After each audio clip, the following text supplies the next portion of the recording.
This is how it is.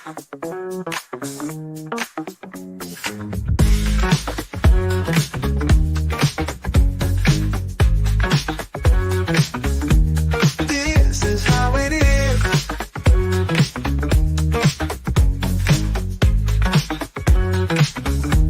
This is how it is. This is how it is.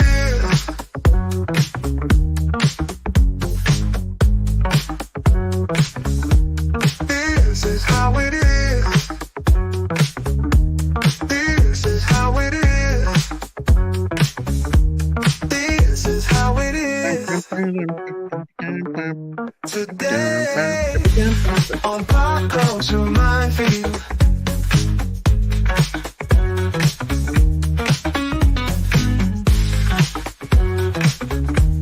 This is how it is. Today.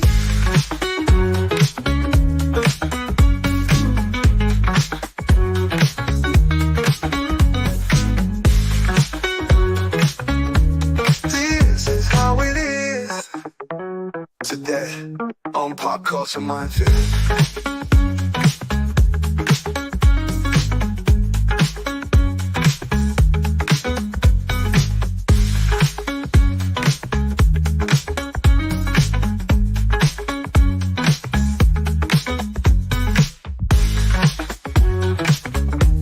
This is how it is. This is how it is.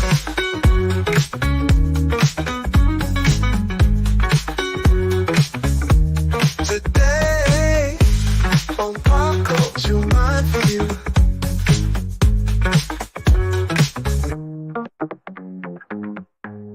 Today on Pop Culture Minefield.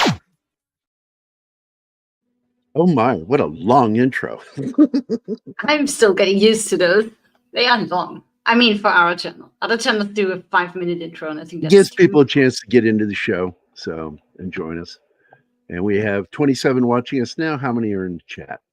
We got Lee Anthony 4. Davis is here today, as well as our Oh. dear friend Penny. She is here. Hi, Penny. Hi, Lee. Happy Wednesday. So let's see. We're going to be talking about a film that is based on this book. I read the book a year before the movie came out, and it was one of the few books that when I read it, I literally couldn't put it down. I was just holding on to it for dear life. And I stayed up. I didn't sleep at all for 24 hours so I could finish that damn book. It's a thick book. I just was so caught up into the mystery, and I'm thinking, oh my God, this guy fucking killed her. You know, I got to find out, did he do it? Because you know, it's pretty obvious he did it, you know, as all this evidence falls, you know, an orgy of evidence, you know, and, you know, and all the way to the end, the very last seconds of that movie, you are left wondering what the fuck happened. And it's got one of the most shocking endings to a mystery I've ever seen. And I've read a lot of mystery books. And it is a shocker. Ooh, nope, that doesn't I look mean, good. it absolutely works.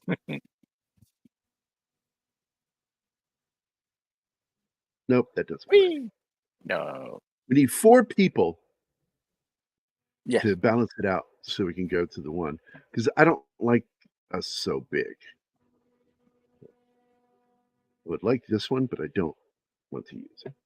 Do you see what I see, guys? 61 watching on a Wednesday? Holy shit. Yeah. If only they click the like button. It'd be Yeah, nice. click the like, people. Be nice. Help us. Helps I'm the not going to algorithm. judge you. Not judging you, but it would be nice if you would do that. 10,000 books anyway. or more. Is that a new one? 10,000 books Oh, more? it's Yeah, I don't Lauren. reckon. It's Lauren. Oh, is that who it is? It's you, Lauren. Yes, it's Lauren. Yeah, I That's made our it own this podcast. time. So, That's nice. and here we have all the gradient versions of thumbs up from Penny. She wants to make sure every color got captured. So, There's no Presumed rainbow. Innocent has Don't give them ideas. great cast. I know. It's Sorry. got a great cast. It's got a great cast. You got Harrison Ford as Rusty Savage, the main character. Raul Julia as Sandy Stern, the defense attorney. Greta Scacchi as the not very likable Carolyn Polhemus. Brian Dennehy nails it as Raymond Horgan. He's the district attorney. And Bonnie Bedelia plays Barbara Savage, Harrison Ford's wife. Paul Winfield, Star Trek fame, plays Judge Lauren Little. And he's great in the film, by the way. John Spencer is one of my favorite character actors. Detective Dan Lipranzer, and his nickname is Lip. And he is kind of Harrison Ford's best friend in many ways. Because he's a police detective that, because, you know, a lot of these prosecuting attorneys build relationships with the law enforcement they have to work close with. And Rusty and Lipranzer are good friends, like really good friends. Joe Grifasi plays Tommy Molto, who's kind of a douche nozzle. He has one of the most douchey lines in the whole film. You know, I regret that you have had to be so upset by giving this testimony. It's just like clearly it's stilted dialogue, and he delivers it perfectly.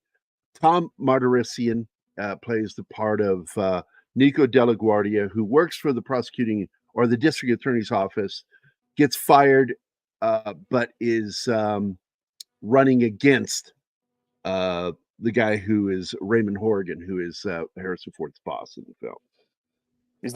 There's some smaller. Yeah, question about the titles and that. The Harrison Ford boss, is he the? Oh my God, the AG? No, he's the district attorney in the state. District attorney. Okay. Yeah, and let's see, Michael Tolan is in it. He was a big star in the 70s, TV, not film, and he plays the part of Mr. Polhemus, the ex-husband of Carolyn Polhemus, who's sort of the murder victim and kind of just a horrible human being as you get to know her in the film. Oh, you learned that pretty quick, yeah. And let's see, there's here it is. Bradley Whitford, who's a great actor, film and television, plays Jamie Kemp in the film. Lee Anthony Daniels with $9.99 British sterling. Here is a super chat donation for your channel to show my support to your channel. Well, I appreciate it, Lee. Thank you, Lee. In order to do some of the stuff we need to do, we require that, and it's much appreciated, my friend. Thank you. Thank you so much. And for you, sir, I shall play you a video. And what do I want to play? No. Oh, here's one. This is one of Anna's favorites. Hey, man, where are you, German?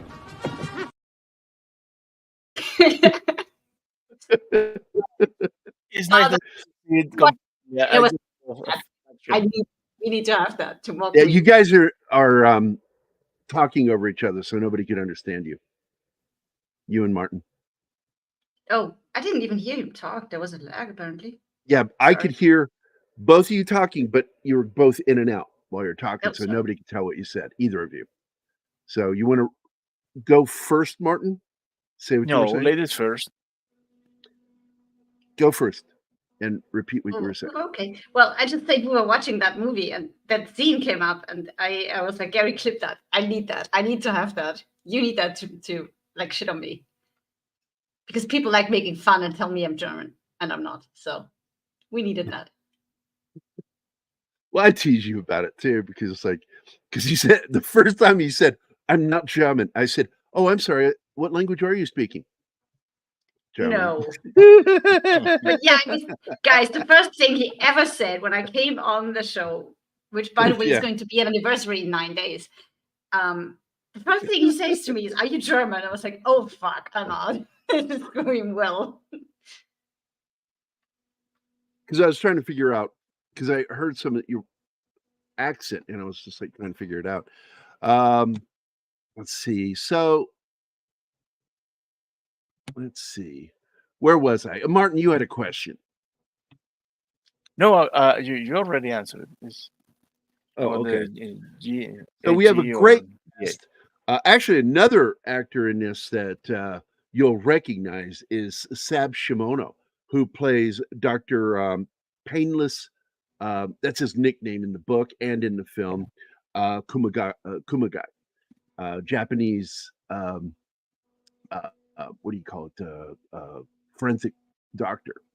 And you know, this is Pathologist. before. This is way before the O.J. Simpson trial, but I really do think that this guy is based off of the pathologist they used in the OJ trial, and I wouldn't be surprised. Scott Turow wrote the book, and I'm assuming that he was a lawyer. He was a lawyer.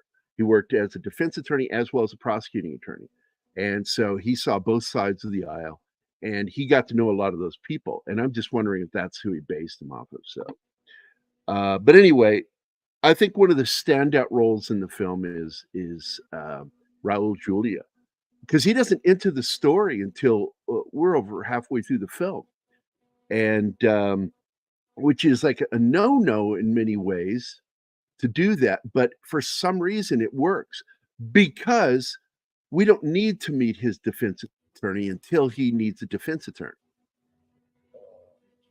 So, and that happens in the second act.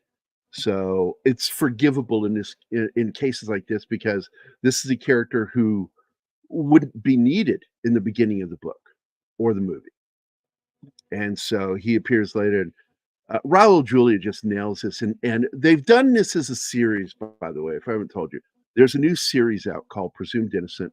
Um, it's I don't even know how to say this. I think it's just a mini series. I don't think it's a limited series, I should say. And it stars what is that kid's name? Jake Gyllenhaal, and Ruth Negga plays his wife in it, and Peter Sarsgaard plays Tommy Molto, and Bill Camp, who's actually a really good actor. If you don't know who he is, go look him up. Raymond Horgan in it. And the casting is really good, but I noticed when I was looking at it that there's no Sandy Stern. So I watched the first episode and it was really kind of drawn out. And I mean, it's well acted. The show is well acted. But I saw the first episode and I'm like, he's already being accused by the middle of the episode. And I'm like, uh, where's Sandy Stern? And I go and look, and they had decided for the mini series, this limited series, to write out the character Sandy Stern and have Jake Gyllenhaal's character Rusty Savage defend himself. And I'm like, I'm out. That's just stupid. Yeah, that is So not the gonna first thing you work. learn is, if you defend yourself, the old saying is, you have a fool for a client, and it's just dumb. It's just dumb. Oh, wait, what's this? Yes, Thomas Noguchi, that's the one. I think this character is based on him. Even though the story takes place in Chicago, I believe that he's based on him, just because of some of his behavior and conduct when he's in the witness box. So, anyway, let's talk a little bit, because I don't even want to go into the TV series. I stopped watching after the first episode and went, I'm out, because they took out one of the most important characters and made a stupid decision to have the main character defend himself. Just dumb. Every attorney knows that if an attorney gets in trouble, they want an attorney. They don't want to defend themselves because they open themselves up to so many problems. It looks bad. It makes them look bad. It makes them look bad. It's bad because they open themselves up to just being hit harder by the prosecutor. And it's ridiculous. And so I'm out. I couldn't watch the rest of the series. Fuck it. This movie is outstanding. It should have a higher score on IMDb. It only has a 6.9, which is It should be above 7. Yeah. if you round up by a few points, it's a 7. But this is an 8 movie. It really is. This is a solid 8 film, 8 out of 10. I don't think it's a perfect film, but it is a damn good film. It's a great film in many ways. And it's a film that I will watch again and again. Because even though I know the ending and I know the twist at the end, I find it still amazing to watch and go back and see things. And I even told Anima that in the first scene with Rusty Savage and his wife, when you find out what really happened that night, go back and watch that scene. Oh, yeah. It's totally different. It totally has a different feel scene, to it. Yeah, absolutely. When you understand what actually happened the night before that morning when you meet them. So it's one of the movies that you absolutely can watch again, but at the same time, you're going to feel sorry that you don't get a first watch again because of the suspension, because of the twist in the end, and you already know it, but it's still going to be good. And I need to point out too that it's a fun film to watch more than once because you go see if you catch things, and I've caught so many things. But the reason I caught so many things is also because I read the book, and I had it narratively explained to me in the book what was going on. And I was kind of excited about certain things in the film that they kept a lot from the book in the movie. They did do one thing, though. They PG'd the shit out of it because there's a scene in the book that is absolutely X-rated.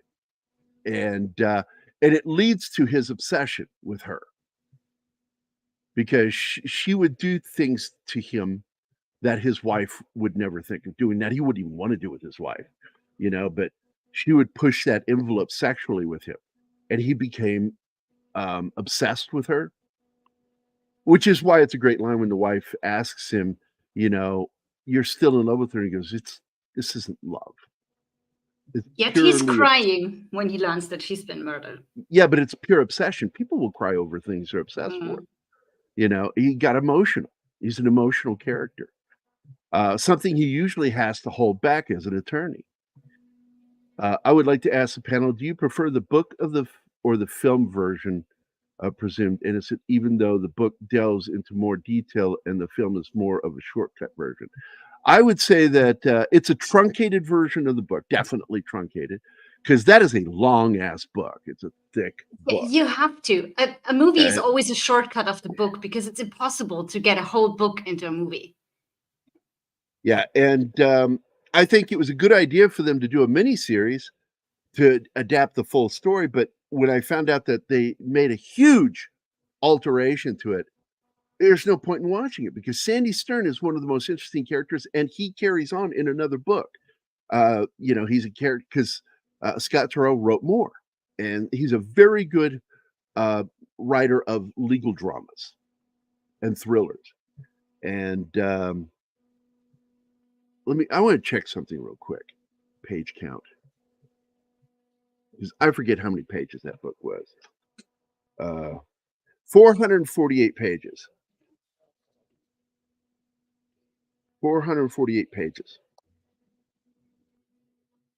And most novels are around 250, 300. So it really went a little bit further past that. And like I said, I couldn't put that book down. I read it when I was done with the book, and I was stunned by that ending. I looked and the sun was up, and I'm like, I got to get ready for work. I've done that before. But I would say that I like both. I love the book, but I really love the film. So I would say I love the film more than the book. But the book is, but I got to tell you, there are things in the book that made me uncomfortable. Like I told you, it's explicit sexually about some of the things that occurs between him and the murder victim. You don't need too many details. Carolyn Pohemus. And by the way, she is played by the beautiful Greta Scacchi, great Italian actress. God, she's good. And she really makes you hate her in the movie. Well, not at first, because he goes into his office and learns that she's been murdered, and you're like, oh God, that's terrible. They all just lost a colleague. And then you hear them talk about her, and you're like, oh, she was a mean person and probably banging half the office. She was absolutely a user. She would hook up with guys in order to move To forward, manipulate them. Yeah. manipulate them, and move her career forward. Yes, I agree with you, Dragon Ruse. So many scenes in the book I didn't think were necessary. They could have been alluded to, and it would have been better. I think this book should have been closer to about 350 pages. It did not need to be 450. So, Maybe they but liked anyway, that hi, back Dragon. then. But Scott Turow's a very good writer. I like his stuff. There are a lot of, because, you had a lot of legal dramas that came out in the 80s, early 90s in book form. And this was really one of my favorites. I read all of them, The Pelican Brief, and other books by, what is that guy's name that wrote that?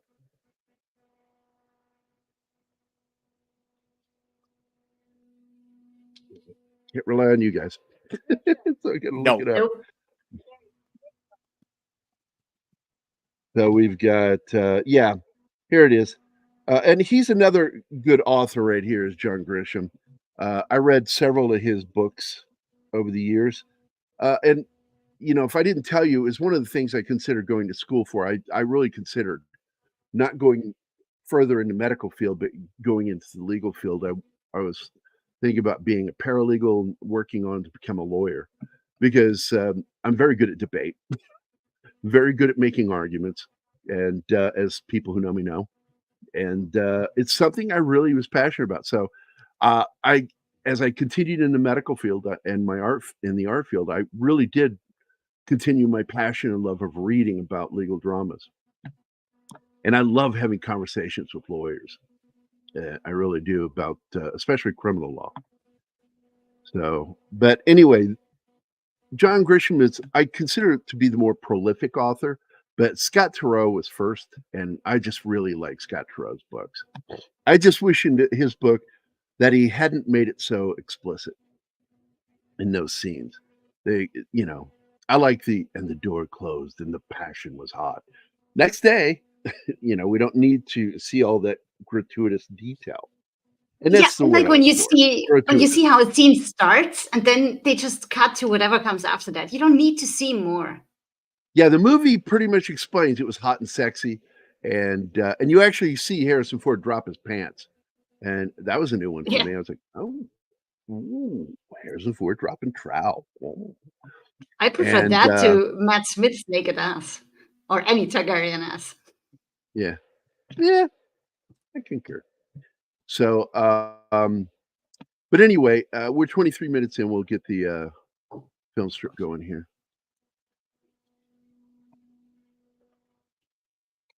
Good old Warner Brothers. And the I like that opening. I am a prosecutor. This scene is establishes so much about what, and punishing, and he is an expert. I present my evidence to the jury. Yeah, cut out some of that dialogue. It is very dark. Him talking about his job and describing it, and you immediately know something's going on. There's something he can't solve, or something bothers him. Well, he is not there to solve. Okay, here it is. I'm going to read it to you now.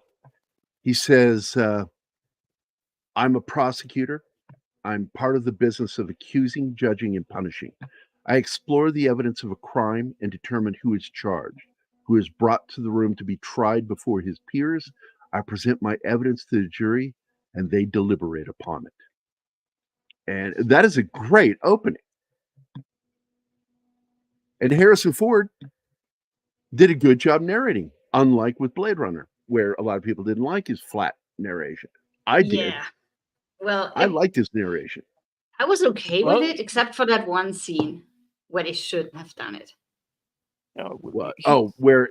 No, when he dies on the roof. It's the timing. It's the timing. Yeah. It because his narration is clunky and it interrupts the moment. My favorite polar bear is here. Hello. We have a good crowd, people. Wow.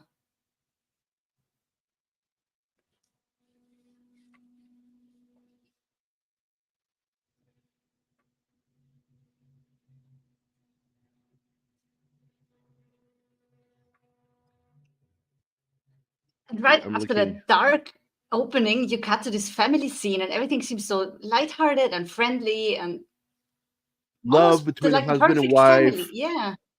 and we read And dude, right there, right here with this newspaper headline, we see that there are problems with the district attorney's office.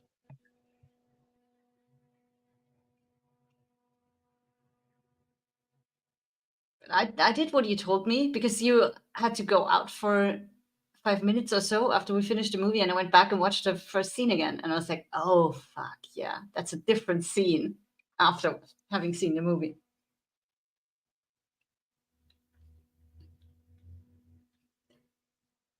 They do such a great job in fooling you.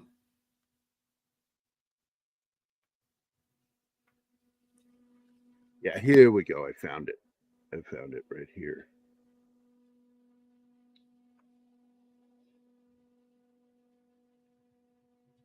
This is a good review. I'm reading a review right now.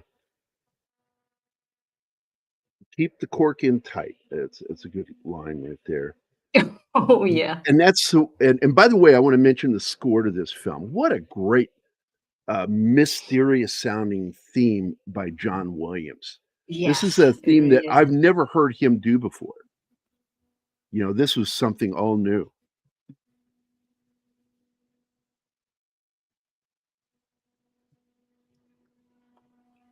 And it just really makes you feel like there's something going on and you haven't found out yet. Wait for it. Be prepared. And boom, it Yeah. hits you in the end. Because, like I said, you know, it is obvious he murdered her if you watch this film from the beginning. And he has motive.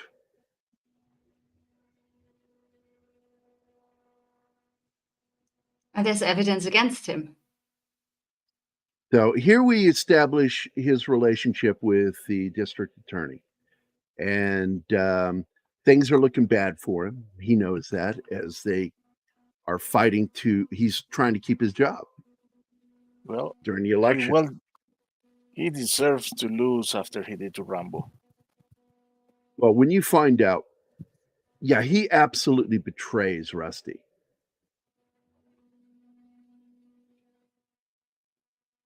And I mean, you find out shit about him too that makes him look Ah. bad. Wait, that I was reserving this for the end, but in reality, every single character you see in this movie is at some level corrupt. Yeah. Nobody is a good person, even the kid. The They're not kid is perfect. corrupt. I wouldn't say that they're not good. I would say that they have their moments of corruption, but they believe that they're doing it for the right reasons. I think my favorite is Lip, because Lip does some shenanigans in this film, cop. Everybody And does. all in order to help Rusty, his friend. And there's Greta in the middle. Gorgeous lady. She was in a lot of movies back in the 80s and 90s. But yes, of It course, was- she is the real evil of the lot. Yeah, but for the Number biggest two- part of the movie, you feel bad for her because he betrayed her. He cheated. And you're like, how does he deserve her? Because she's still on his side. And No. We're talking about his wife. the dead one. We're talking the about wife, yeah. Greta.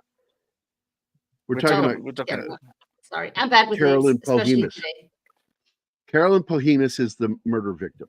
Well, you learn And pretty she- bad that she is a bad person. Pretty soon. She's a bad person. She manipulates and uses it. There's Lip, the cop, his detective buddy. Yeah, we have Andy in the house. Hey, Andy. Hi, Andy. We have two limeys on the show, watching the show right now. Yay! We have 126 people. There's chances there are more. They're just not letting us know. So Do you we can have shit a on flood them. from somewhere? What? That's not normal. Did we have a flood or something from somewhere? You mean a raid? Yeah. No, we started with high numbers, and it's incredible for a Wednesday. I don't think we ever had that many live viewers on a Wednesday. And there are a lot on YouTube. I just went in there and we had like 60 plus on YouTube. Usually the majority is on Twitter, X, whatever. I think it's great. So we're getting this blend from Twitter and from YouTube then. Okay. That haircut is so not Harrison Ford. He did it's that. really not. It's the same haircut he had for Blade Runner. He did this because he wanted you to not like him. You know, he wanted to be more, look more off kilter with the haircut. He didn't want to go with his haircut where he's, you know, got the part and everything. So this was a decision he made along with the director, Alan Pakula.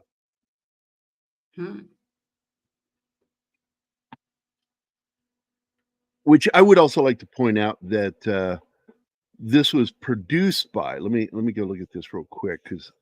When did they make this? 1990, right? Yeah, it was made in 89 and released in 90.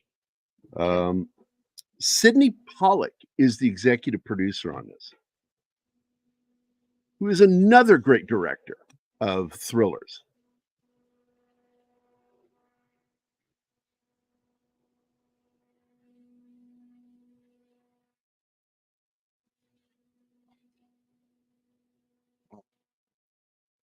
Yeah, it's like, and you're really, you know, to be honest with you, I think adding that haircut helped with you, one, not liking him, and two, finding it easier to suspect him of having killed her.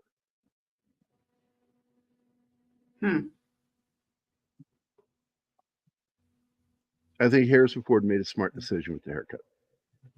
May I ask the panel, what did you think about the series of the same name, and how much do you think this differs from the actual film? Well, you answered that in the beginning. He wasn't here though when I said it. Oh, okay. I watched episode 1 of the series, and the acting is really good, but I'm not going to watch the series because they made a structural decision that I completely and utterly don't agree with.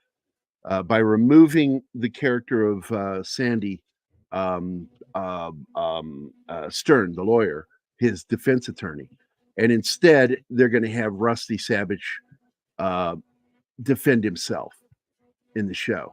And I'm like, that's moronic. No lawyer would do that. No good lawyer would do that. No good lawyer. So it was stupid decision, and they lost me the minute they did that. And I was kind of looking forward to watching the series because I knew that with a miniseries, you got a better opportunity to adapting more of the book. But I prefer the film. Period. No ifs, ands, or buts about it. I haven't seen the series, but just from what I heard about it, having him defend himself is a major fuck up of the story and of his character. There's Greta playing Carolyn Bohemus, the bad she's guy. Pretty. Oh, she's gorgeous. Yeah. But she's playing a bitch. And I love the political aspects of this film too, because there's politics in it too. Because you got Horrigan, played by Dennehy here, fighting to keep his job while LaGuardia is fighting to get him fired and be elected in. And Rusty sitting there going, I may not have a job if LaGuardia gets hired. Well, he says that to his wife too. His wife complains about him never wanting to go home, and he just says, yeah, you know, there's a chance I can be home a lot if he wins. Yep. So it's critical even before he learns about that murder of his colleague. His position is already in danger. And then that shit happens and things start pointing towards him, and it's not good. Well, and by the way, these are the... Oh, I'm sorry, Martin. You learn that De La Guardia is not very much liked. In fact, there is implied that he's not very good because his nickname is Delay Guardia. Yeah, he delays everything. His nickname. But he has Yeah, power, that's so right. he doesn't need to be good when he has power. So I want to point out that the woman playing his wife in this is Bonnie Bedelia. Probably the two best films she's ever been in was Die Hard and this. She's great in both films. Mm. And I really kind of is sad that her career never really expanded beyond that, playing the wife of the main character. It should have. She's good.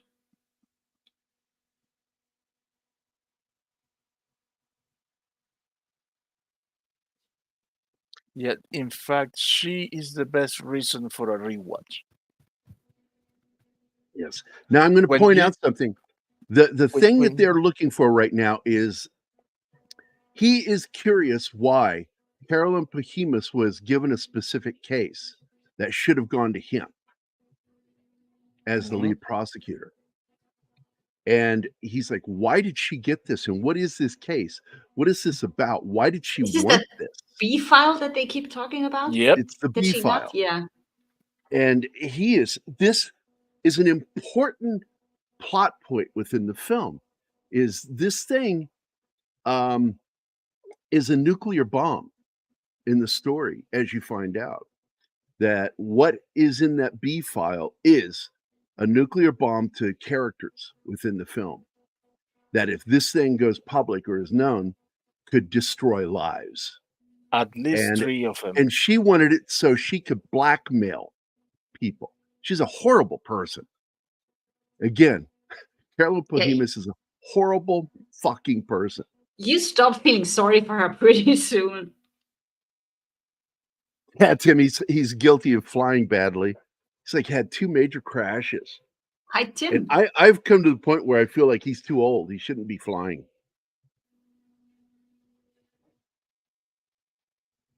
Well, boss, if you may, run things video. Oh, You usually do that. You can go ahead. You Oh. want to? You want me to do it? yes. Do you please. want me to do it? All right. Yes. Do it. By what name are you known? There are some who call me.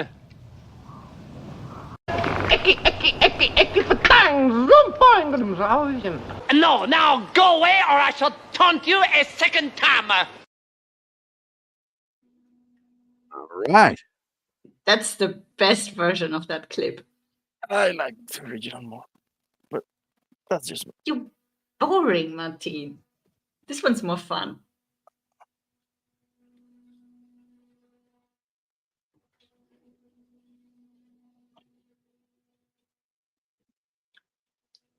No, I wish we had a lawyer that could drop on here for stuff like this when we talk about legal dramas. Well, you could ask the chief. He might know one or two. Or, I mean, Don is an ex-cop. He might know I someone. don't think a lawyer would like to be here. Well, yeah, I've actually, because I know a few guys who are lawyers, but they're terrible at being on shows, so I don't want them on. Yeah, but bring it They're up kind of- next time they're you're very dry. talking to Don. They're very dry. Well, yeah, and they start telling something that's like not interesting. That's how you know Chewbacca is one of the one flying Millennium Falcon. Han Solo can't fly.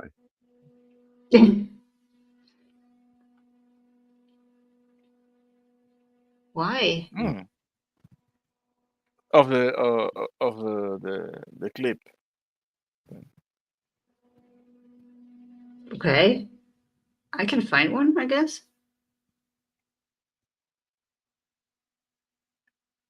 In this scene, Don't they do tells that? you that Didn't they? even Don't they the- do their own German? I don't See? know. Because I know all of them speak German. Well, then they're probably going to do it. I mean, if their German is any good, they will do their own version. Because No remember, guarantee on that. remember, Arnold just wasn't allowed to dub himself because his German is bad, like just thick Austrian dialect he speaks. Better for the audience to have a proper speaker do it, voice actor. I mean, Good old Bonnie Bedelia there. still loves him despite knowing that he cheated on her. Yeah, and that's Very what I said forgiving. earlier. You like her, you feel bad for her, and you kind of feel like he doesn't deserve her because she's always there. And the one scene where he's like, yeah, maybe you should be here and hear all this, and she tells him right to his face, it doesn't matter whether I hear it now or in court, I'm going to hear it anyway. I want to be there for you. And you're like, he doesn't deserve her. And oh boy, are you wrong in thinking that. They deserve each other. But Yeah, I I think she's think worse. She's worse than him. I don't know. I don't like any of this character. And don't get me wrong. I like the movie. And I like the fact that I don't like the characters. And I dislike them not because they are badly written. On the contrary, They are good. they are written to be like that. And the actors just nail that. Yeah, it works. Because they are not unpleasant. Just as the movie advances, you discover the things that they have done, and you are wow. Yes. I mean, the scene where she reveals to him, oh my God, I don't want to take that from, I mean, that comes up in the end anyway, but Every my revelation, every revelation in the movie leaves you, oh my God. yeah, but that scene in the basement, Let's not go she's there. like a psycho. Yeah. Well, yeah. The fucking doctor. Oh,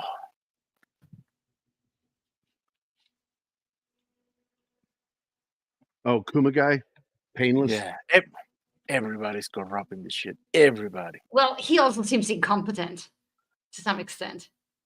Well, he is incompetent because he has in his notes why his theory is stupid. Yeah. He's making people look bad who take notes, and that's why I hate him. I'm a notes person. Don't make us look bad. Okay, again, this one. Cam is listening, so he can chat. Oh well. Did I say? And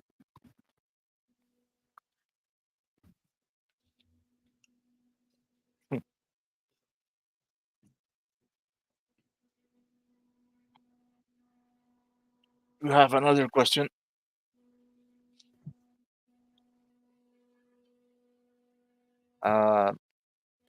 Hello, panel. Which, in your opinion, gave the best and powerful performance? In other words, who stood up for you more and had you invested? Sandy. In the film? Yeah. Yeah, Sandy. Sandy Stern is the Raul Julia in this is just outstanding. Well, his wife, she blew my mind too. Bonnie Bedelia is really good in it, but Raul Julia in the scene where he lets Harrison Ford know, I still think you did it. Yeah. I think you did it. Yeah, you're right.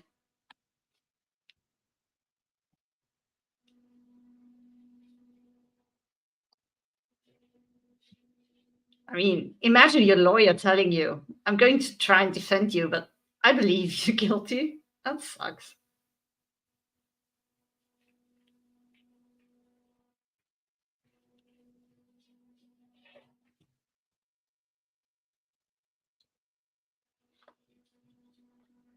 Well, you have to understand, Sandy wants to win the case, not for his client. He wants to win it for him, for his They record. all do. They all do. Most of them don't take cases because they believe the person is innocent or something. They want to build on their fame. And also bad Snorty. That's not nice. Not nice.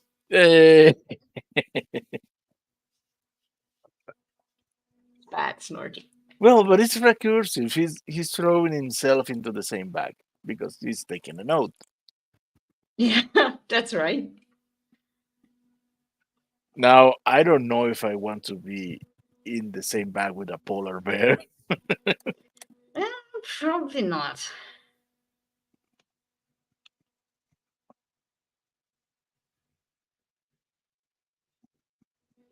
He's a friendly polar bear, though. Until he gets hungry. Yeah, I don't know. I would still try to snuggle him to death.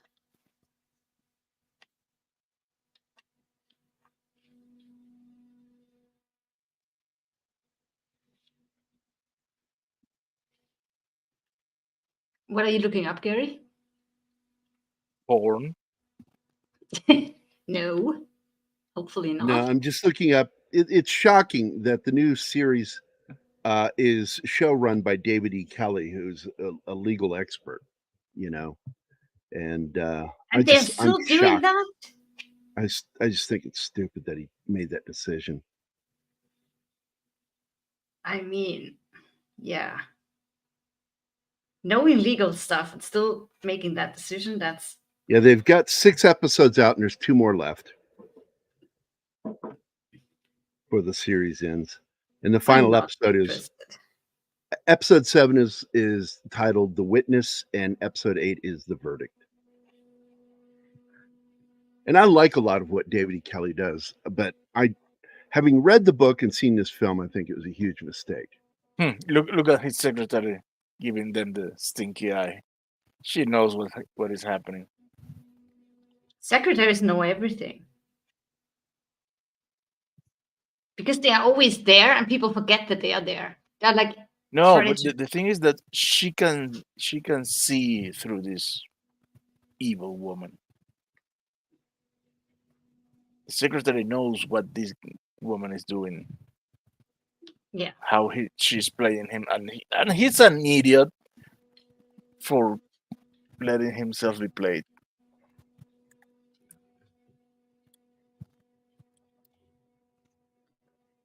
Oh, another thing I good didn't to like know we're with safe.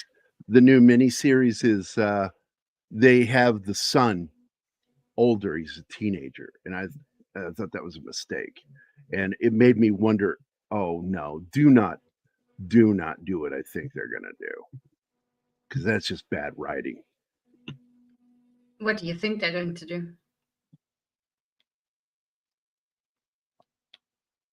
I think they're going to have the kid be the one that killed her. No. Oh my God. I hope not. I hope not either, but I'm not watching the show. What I'm going to do is when all 8 episodes are done, I will probably fast forward through them.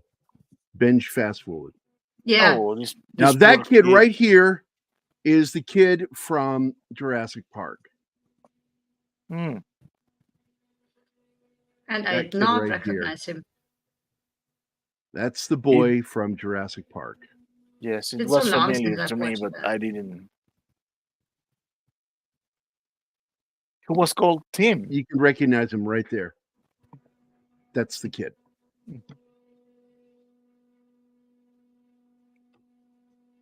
And that poor kid in this movie has been put to the ringer, man. Yeah, you need to. They're supposed to. They do special protection for kids. They'll allow for video, live feed video, so the child doesn't have to be seen by the parent or the accuser. Yeah, but the kid still has to say the bad stuff that his mom did, and that in itself is fucked up. The person you're supposed to feel safest around does this to you, and then you have to tell strangers. That's just going to do damage. But it's while she's talking to this little kid that Rusty Savage kind of falls for her. He sees how she is with the child. I had problems because she's giving so many answers trying to get the kid to talk. That's not how it's going to work in real life, I think. she's basically telling the kid what to say. Going there, remember you told me this and that, Ruth, and that's not going to fly in front of a court. Yep. If the kid is basically repeating what you tell him to, because no one knows what they have been talking about behind closed doors. That was weird. Yeah, the defense should have stopped her Yes, because absolutely. oh my God, the jury are gonna fall for it. The jury is just seeing and hearing the little boy. They don't care he's repeating. They just see that. They just feel that. I don't know. I feel like somebody on the other side would have interrupted and told that she's suggesting his answers. Yes, the other side should have done that. Yeah, But, well, and it's okay, the only this is- thing in the writing that I have a problem with, that they did it that way, because that was just a little weird. But other than that, great movie. Now, there's another thriller that came out the next year that has Greta in it. And I actually really like this film. It kind of had a plot twist in it that was very similar to that of, oh shit. I've got it listed on one of my Wednesday shows, and I cannot remember the name of the damn movie right now.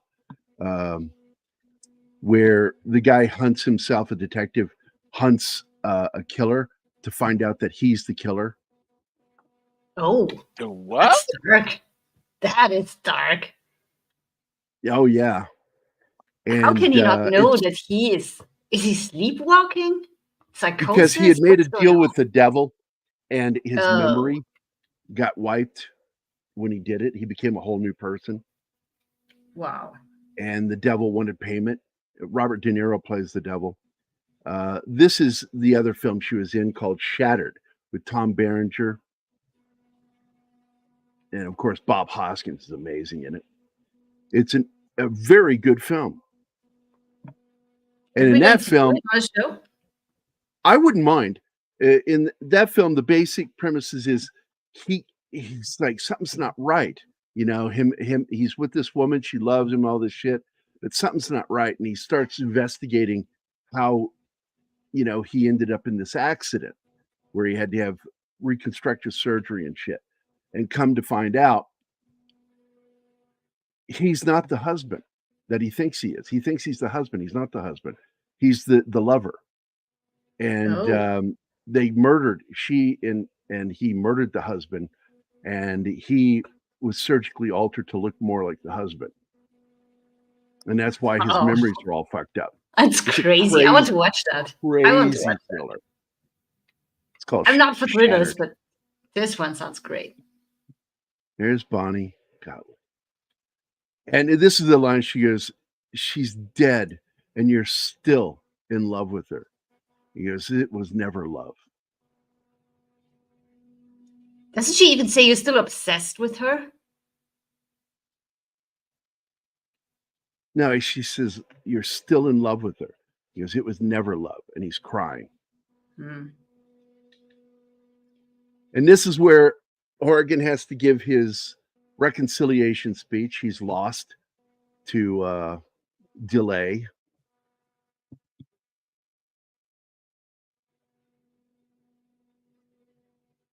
And I think what ended up hurting him in the end was the fact that his lead prosecuting attorney is under investigation for the murder of Carolyn Polhemus. I think Witnesses is better performance, but I do think this is, because I told Anima, I said the two films where Harrison actually acted were Witness. Well, we and watched them Pursuit back Innocence. to back, and it was a good movie marathon. We watched Witness right after that one. That was great. Yes, Islin, she says obsessed in that scene. Previously, in a previous scene, she talked about being in love, but in that one, when he's crying, he's talk about being obsessed. Yeah, that's what I remember, because Hi, good to see you Jeez. all. Got a hop. What is this? Oh. I'm trying to read what she said here. Got a hop, phone dying. Great show about a great movie. Thanks. You bet, Cam. Cam, good seeing you. Thanks for And of course, popping in. Eastland Bulkholder is here. Burkholder is one of my favorite generals in Hogan's Heroes. Guys, I'll be back. I have to do something. So So here we go. There's Tommy Molto. Tommy Molto is a fucking stooge. And it just has no skill whatsoever.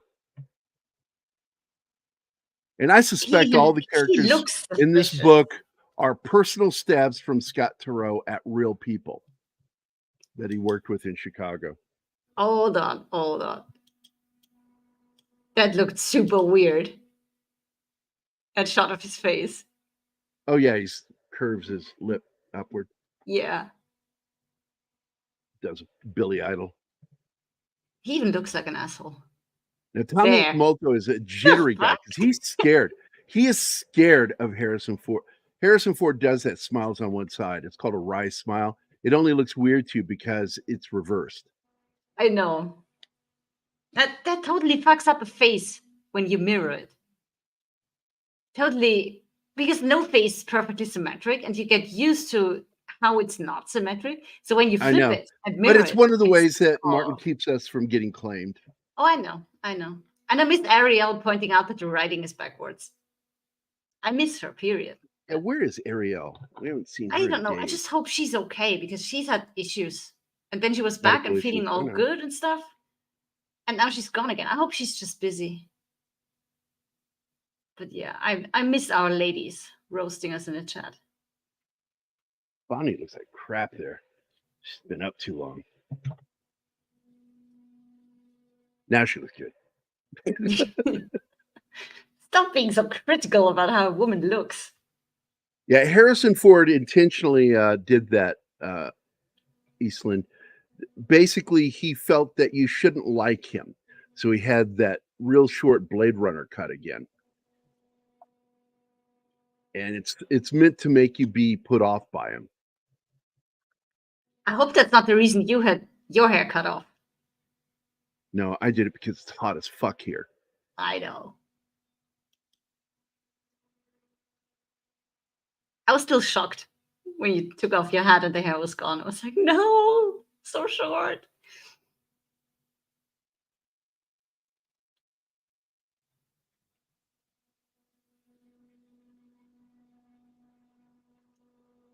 I love these flashbacks when you see what happened between them. And slowly you find out she is just using him. This is at the end of the scene in the book. The opening of the scene and this scene in particular is just dirty. It's not.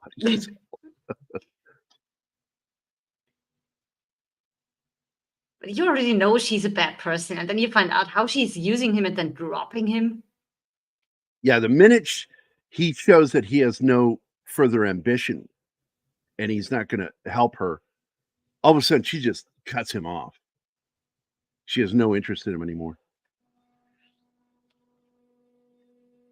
And he acts like a teenager. Calling her number to hear voice on the voicemail thing. I would say that was definitely a little more than just sexual attraction between them. And that's it. Right here is where she starts giving him the cold shoulder. Do you know what Eastland is talking about? What? Film, a man hired to find a missing person. Cosby Show actress was in it. Yeah, that's the one I was talking about. Yeah, okay. That's the one I was talking about. I can't think of the name of it right now. I can just look it up real quick. I've got this open. File open. Because I have it set to do as one of the films. You guys should see our to-watch list. It's ridiculously long. Is it on Friday? Let me check. I think it's on Friday. No, Saturday. It's on Saturday.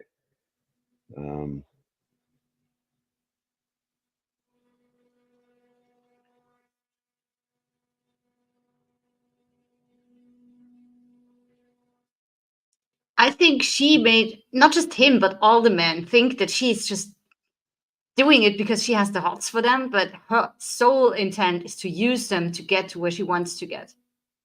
Yeah, she wants to push her career forward. Yeah. There it is, Angel Heart. Angel Heart is the film.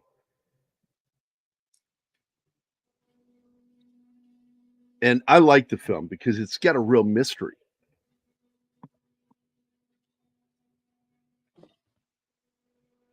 I like this scene because it shows that they know each other, respect one another. He says, "Hey, I'm here. We got to do our search," and he goes, "Yeah, come on in." Because You know, he they doesn't don't. remember doing What we it, so see he's is like, the how can I be weaponization. guilty? We're seeing weaponization, politically driven weaponization of the justice system, where now we hear of raids going into houses where they should have just come in politely. Yeah. There was no need for them to kick in doors and terrorize the whole home because they're, politically opposed to whoever it is that's going after them. We see this shit all the time now. And people are just doing it because they enjoy having the power to do that, and it's fucked up.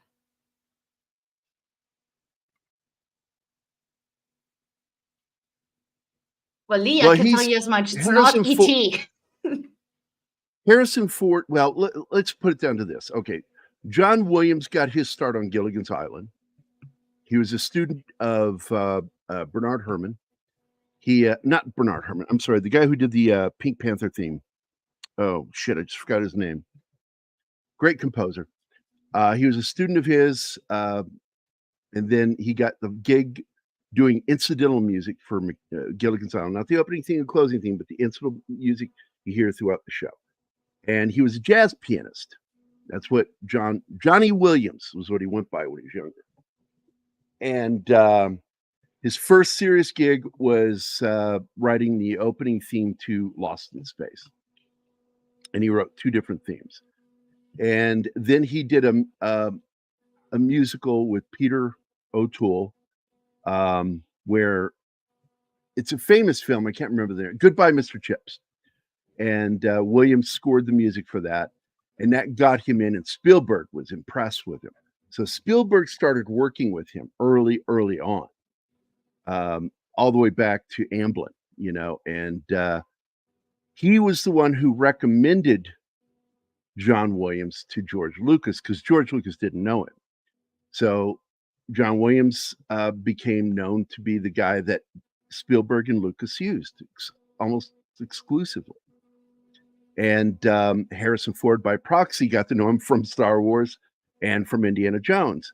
And he developed a relationship with him, which is why you see a few films that Harrison Ford did where he uses John Williams' music. And this is one of them. And I love the score in this film. It's beautiful. Also, he scored the film. It was a remake of the Humphrey Bogart film. With the chauffeur's daughter lives above the garage. And Sabrina. And Sting even worked with John Williams in writing the theme song for the film Moonlight.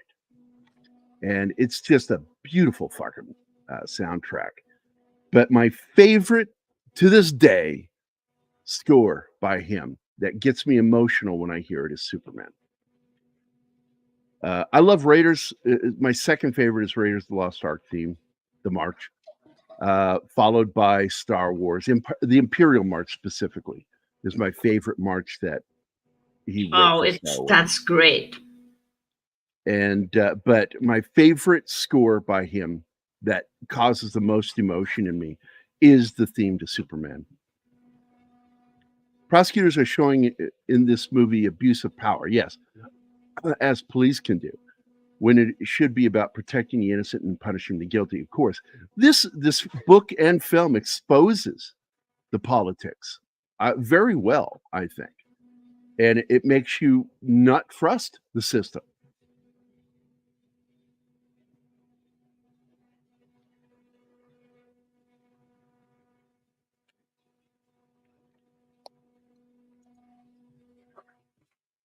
Yeah, getting ahead any way you can. Yep. Henry Mancini, thank you, Lee. Thank you. Sometimes I've got this deep drawer in my retrieval system. Just goes, I can't get back that far. Tell me you're old without telling me you're old.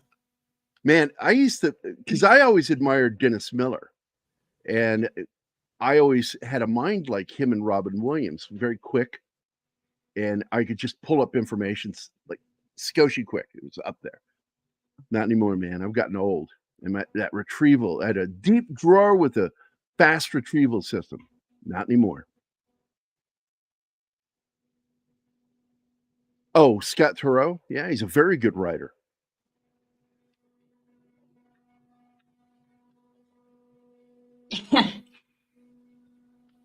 And this is How where much time do you have? Horrigan betrays Rusty. Well, that's not the way I remember it, because Horrigan pushed him to to investigate Yes, it. he resisted. He didn't want the case, and he told him, "You're going to do it, and that's it." Oh, and that's another problem with the series.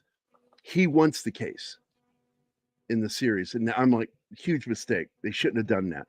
That's just going away from what made sense about the character in the book and in the film.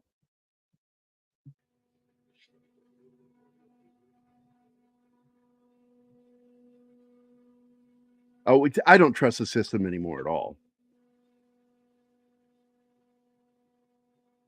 I got a personal fuck you from the prosecuting attorney in Lebanon, Missouri, when I had given him all the evidence that was needed to show of all my movies, where my movies were.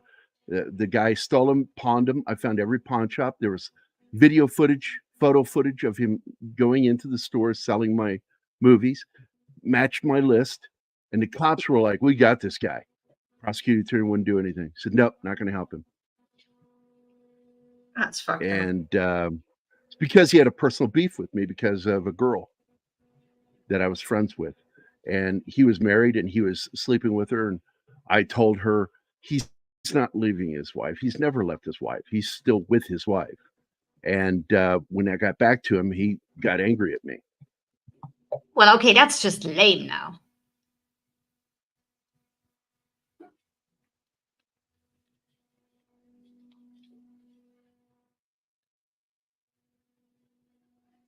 God, I love him in this. Raul Julia, I miss him. What a great actor. Died young. He confused me because his voice seemed so familiar, but I just couldn't place him until you. And then I did it said, just like that's that. Gomez from the Addams Family movies.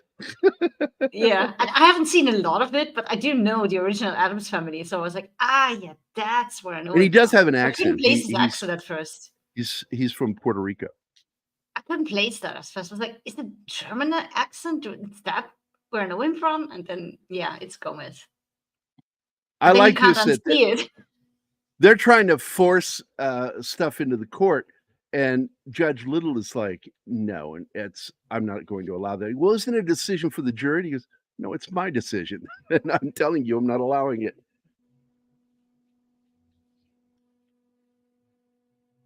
And in the end, with all the circumstantial evidence pointing at Rusty, Judge Little is pretty much on his side the whole court case.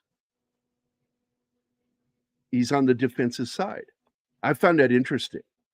He's impartial, but he shows favoritism towards them because I think he believes he's innocent, even though to us, the audience, with what we're seeing, he looks there's that shag rug that you hate. Ew, it's so Well- unhygienic. I would never have a rug like that. You can see how the judge doesn't have the LaGuardia in very high esteem. He thinks Well, little of him. That, and he probably has seen his share of cases where a man has been accused of rape with some evidence, but nothing really. You use the word we're not Concrete. supposed to use. I'm sorry. I'm tired. My filter is off. He's probably seen men in that situation where there's some evidence, but it seems a little fishy. And then in the end, it's word against word, and they're always going for the female side, even though in this case she's dead. But they still tend to see the man as guilty, whether or not they can fully, I don't know. prove that he's guilty. I mean, this was before the Me Too movement, but I'm pretty sure stuff like that has been going on in the 80s and 90s. Just didn't have a name and that massive an audience that it has nowadays. She does not have her own YouTube channel. She is also my girlfriend. Well, We just like doing well- this. We like hanging out together. That Yeah. is a contradiction then, because if she's your girlfriend, then this is her channel. This is my home. Well, This is my actually, YouTube technically, home. yeah, that's a Yeah. good. That's a good point. I like that. And fuck you, Martin. She's the boss. I mean, you can go and follow me on Twitter or Facebook or whatever, but if you follow Gary, you won't get much more from me because I'm mostly just reposting. But Well, at this point, I will state that there was an important piece of evidence found on the scene. A glass with his fingerprints on it was found on the murder scene. And plus, he had made a phone call to her that night. not just that And, night, it was a habit of his, and he admits to it. Yeah, he did make Yeah, phone calls. that after she cut it off, they cut off the relationship, not his dick, and that he was obsessed with calling her and then hanging up. You Just to hang hear up her the phone. voice, like a teenager. I said that before. Like a Yeah, teenager. it's fucking pathetic. It's really pathetic. His character is very pathetic. And on top of that, there was the glass there with his fingerprints on it, and the seminal fluid, because this is before DNA. The seminal fluid matches his blood type, which is A positive. I think when he really gets scared is when that glass turns up as evidence because he's like, oh But shit. here's the thing: they now know the glass is missing. Yeah, conveniently missing. Not conveniently, because it's inconvenient for the prosecutor. It's very Yeah, no, I mean inconvenient. for him. It is the For him, one it's very piece convenient. of evidence. It's the only piece of evidence that puts Rusty Savage in that apartment at the time of the murder.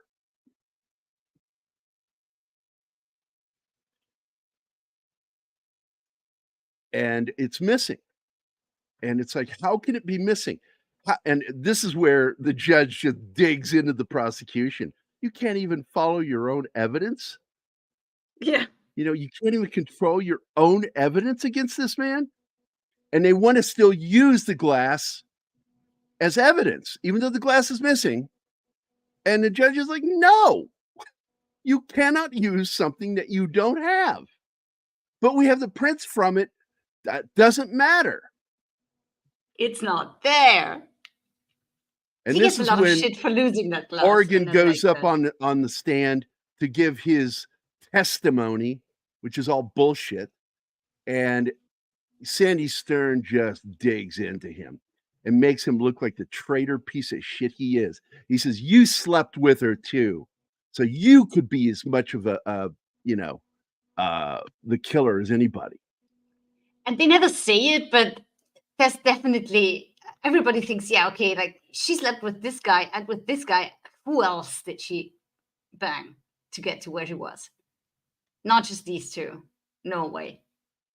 And still, by the way, we haven't gotten to the scene yet because Rusty goes with the cop to investigate this B file because he wants to know what is it about this B file that makes it so dangerous.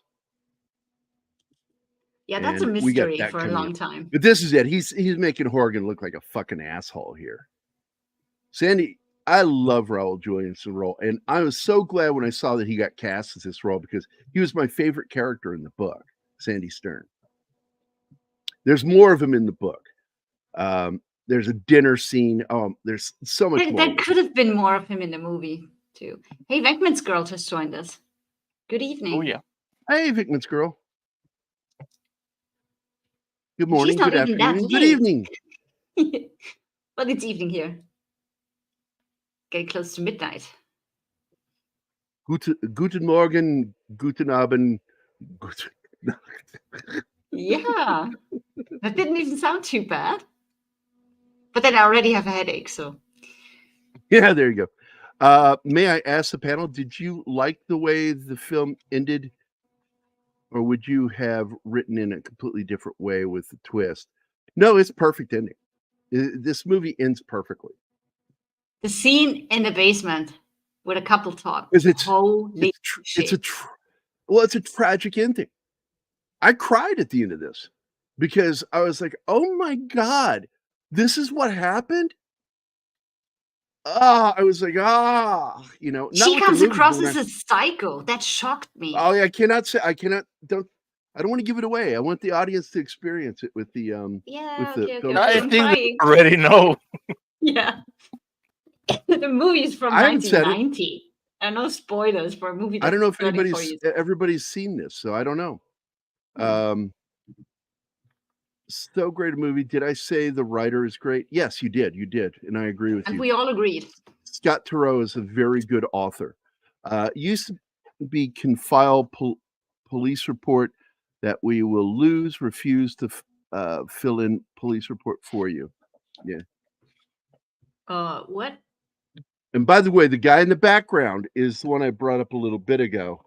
That is, where is he? Oh, wrong movie. That is Bradley Whitford. He's been in a lot of TV shows. He usually plays a cop.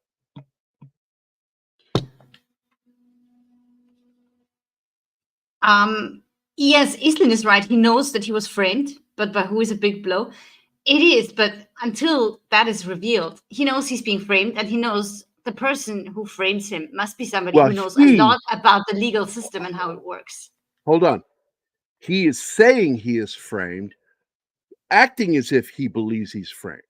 That's important because the implication is I believed in the book that he was guilty. I believed he was guilty. And that he was saying these things because he knew that was what he needed to say. I'm being framed. Well, it was a first watch for me, and the feeling that I got was like the only way that he is really guilty is that his mind was manipulated, and he really doesn't He remember. just doesn't remember it. Yeah. That's the only way this could have happened. But as the movie goes on, you learn pretty quickly, no, that's not what happened here. Somebody is after him. You suspect everybody else, but not the person who's really doing it. As does he. He suspects his colleagues, I think. You're wrong, Anima. The perpetrator wasn't trying to frame him. That was an accident since the point of view of the perpetrator. Yeah, well, things got out of hand, yes. Where the whole other group of people, they saw the opportunity.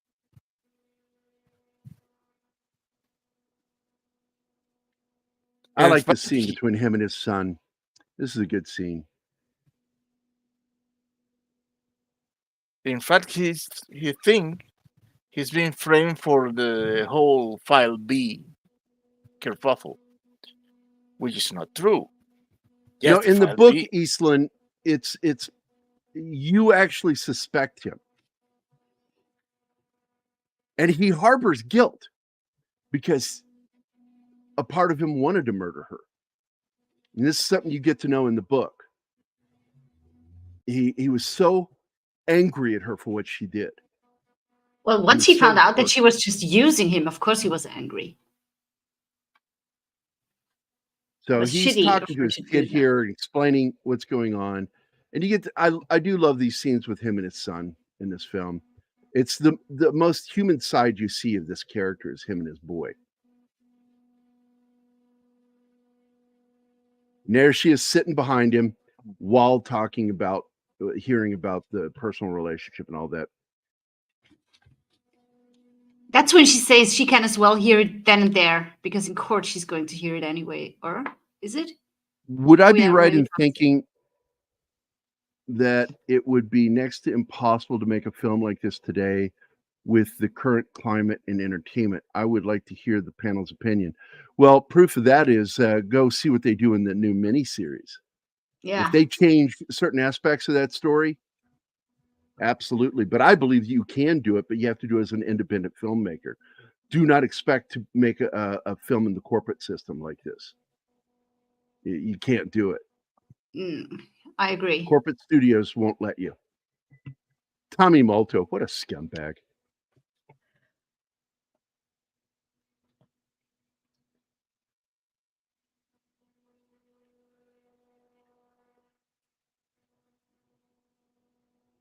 Yeah, this is where they accuse him of manipulating the investigation because Horrigan betrayed him and said that he wanted the case when in fact he pushed the case on him. And now it's looking like he replaced the lead detective with his best friend so he could manipulate the evidence. So, and it looks bad. It even looks bad in the book. But Tommy Molto is such a scumbag. He's the kind of character who like talks tough to a guy, and when the guy turns to him, immediately backs up and goes, like he's scared of him. Absolutely. That's the kind of character he is. Let's see, what is this? I said he was framed for the murder intentionally before the murder or after the murder. Irrelevant. Can't make it with Hollywood independent film with 20 friends. Yeah. There you go. By the way, as a filmmaker, I learned something from Josh Becker back in the 90s. He says, when I started doing short films, making short films, he says, if you want to be a good filmmaker and make sure that you are in control of your shoot, get a van and you pick up everyone and you take them to the shoot and nobody gets to leave until you leave. And that's great advice. It was the best advice I ever got.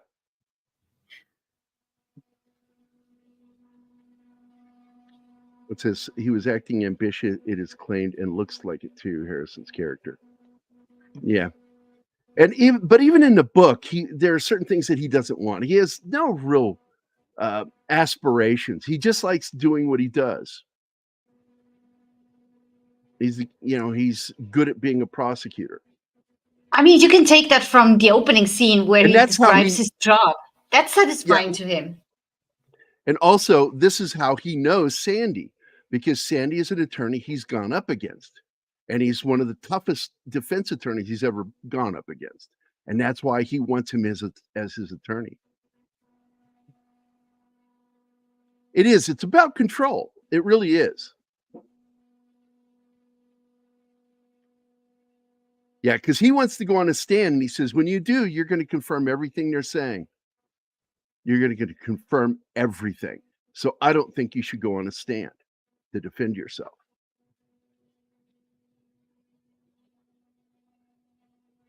And this really is a lot of stuff you see in criminal cases, carpet fibers, tires, putrid, all sorts of shit. And I stated that when we watched the movie, the carpet fiber was probably in every other home back then. Well, Vortex, not necessarily. I mean, they wouldn't bring it up if that was the case.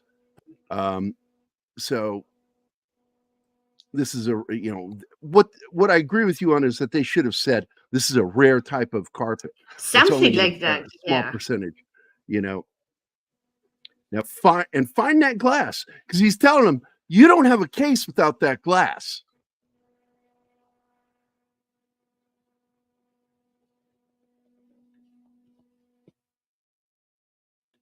And he's thanking her, thank you for being here for me. And she's like, what else would I do? I'm your wife. I love you. And you're thinking, like, how could you do that? She must be so unhappy. She must really care about him to forgive him. How does he deserve that? That's what you think. That's what they want you to think. Oh, I love this. My uncle. The uncle, yeah. and it's Lip.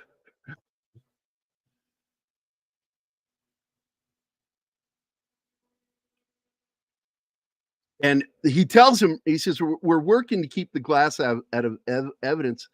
He says, fuck the glass. I got something else you need to see. And Lip keeps saying things like this to him about the glass. It's not important. Fuck the glass. And there's a reason he's saying that. And you find out. You don't find out until later. It's something that he seeded in two other scenes. A previous scene with Lip and this scene with Lip.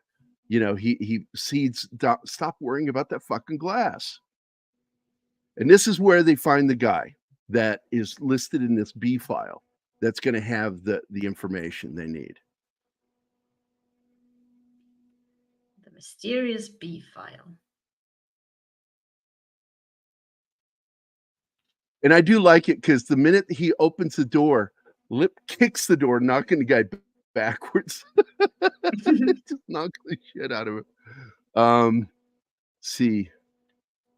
May I ask Pop Culture Minefield and the panel as well as the panel, have you ever been involved in the film industry, whether it's filmmaking, producer, directing, acting, or writing?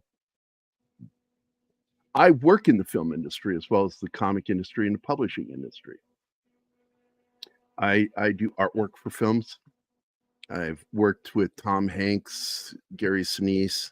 My boss is Dale Dye, the guy, the military, technical military advisor for Saving Private Ryan, Band of Brothers, the Pacific, and all that shit.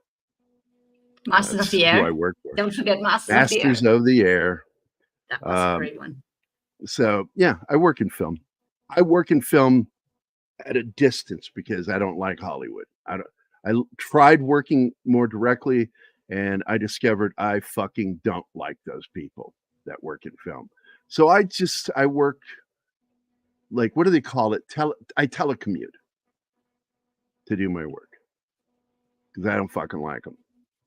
And I've done independent film. I've worked with independent directors. I am a screenwriter. I have a screenplay right now that's already been greenlit to be finished for Tom Conkle. And it's going to be fucking awesome.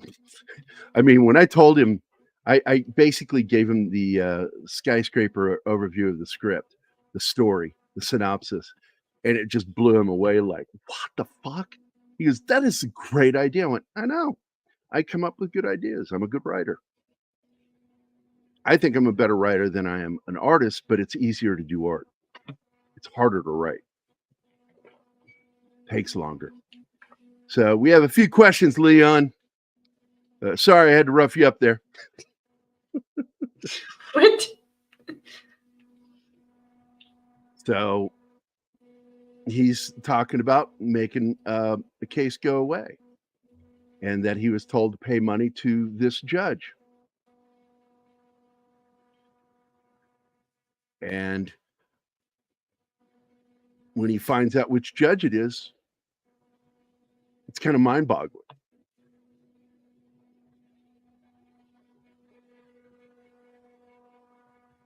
Because it's Judge Little, the judge who's overseeing his case.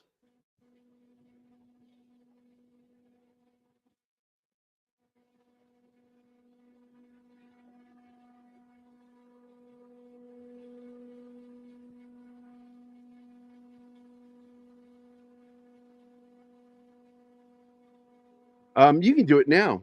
It's very inexpensive. You can get most of your Apple phones are good enough to make a film with. Really? Yeah. I didn't know that good. I have a professional film camera, and it's just, I don't use it. It's like, every single time I go to start to make a film, I start running into the problem of people. And okay, you leaked this stuff and we got him, and he's talking about Judge Little. It was just a thought, he's like, I'm not going to do that. So, but I'm going to pause it for a second, because basically you can go out there and become an independent filmmaker. The problem for me is I don't like people. I like people, but I don't like people. You can understand that. I'm an introvert, and I dislike dealing with difficult people. And actors are notoriously difficult. I grew up in rock bands where you punch each other, fist fight. And I did that in one of the last bands I was in, and I punched the lead singer guitarist, and he fell on the floor and started crying. You punched a hippie. And that's what Danny said. What the fuck is wrong with you, man? You punched a hippie. And I'm like, I thought that's what you do in bands. That's what we always did. Not with hippies. Not with hippies. We're still friends. He forgave me for punching him. But dealing with the complex personalities is the hardest part of making film. And that's what George Lucas talked about. George Lucas, all the way back in the late 70s, was already dreaming. In an interview, he talked about it, of when he says, eventually there will be advancements in computer technology where I will work with artificial actors and I won't have to work with people anymore. And that will be the happiest day of my life. Well, probably for actors too, when you just copy their looks and their voices and have AI do all the stuff. Well, because it's, you got to go back and read this interview with Lucas. It was a really great interview that he really doesn't like working with actors. He doesn't. It's very disconcerting for him and frustrating. And he just wants them to perform and not interact with him. Listen to what I say, do what I say, and don't interact with me. And don't argue with me. And of course, that's not how it works. You're going to get arguments. You're going to get pushback. And so my problem is a lot of the actors I had to deal with were pains in the asses. And how many asses do you have? Not as good as they thought they were. And I just couldn't stand them. I just couldn't stand them. Plus, my editor that I worked with was a heroin junkie. Great editor, nice guy, very nice guy, but a junkie nonetheless. Concerning evidence, I am instructing you as a matter of law that you are entitled to consider, but it is permissible for that one fact alone. He's talking about the glass. Mr. Stern's objection is overruled.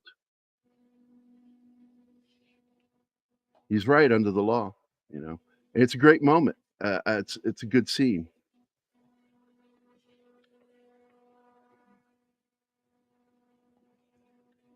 Yeah, well, one of my frustrations with actors I've dealt with in the past was there was this one girl, just the most pompous piece of shit I ever worked with, and I did a stage play with her because I did a lot of stage acting. I was a card-carrying stage actor.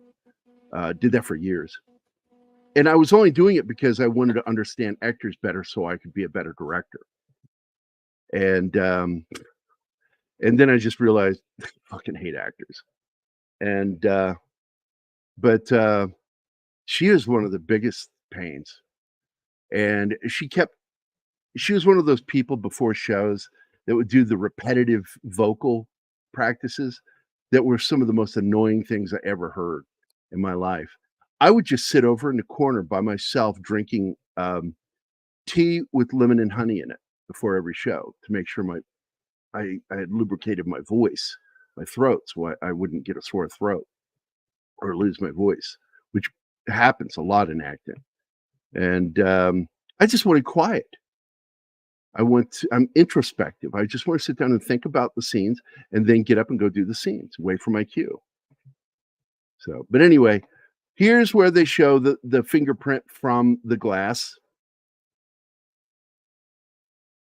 Even though they don't have the glass.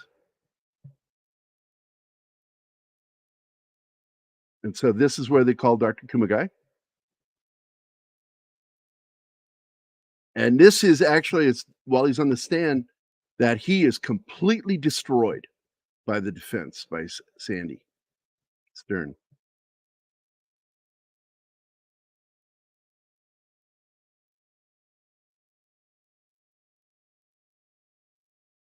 Again, this is before DNA, so it's his blood type.